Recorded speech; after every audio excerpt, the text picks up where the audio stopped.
సాధారణంగా శివుడు ఎక్కడ ఉంటాడు అని అడిగారు అనుకోండి, శ్మశానంలో ఉంటాడు అంటారు.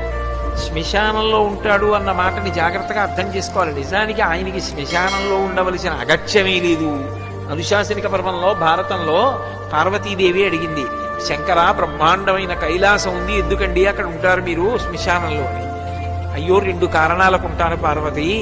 నేను అక్కడ ఉండకపోతే పిశాచాలు మొదలైనటువంటి ఉగ్రభూతాలు ఇళ్లల్లోకి చొరబడిపోతాయి. చొరబడిపోయి దైవారాధన చెయ్యనివ్వవు, మనుష్యుల్ని బాధపడతాయి. ఆ బాధ పెట్టకుండా మనుష్యుల్ని ప్రశాంతంగా బతకనివ్వడం కోసమని నేను శ్మశానంలో ఉండి తాండవం చేస్తూ ఉంటాను. అవి నా తాండవం చూస్తూ అక్కడ కూర్చుంటాయి. అక్కడ కూర్చుంటే ఇక్కడ వీడు సుఖంగా ఉంటాడు.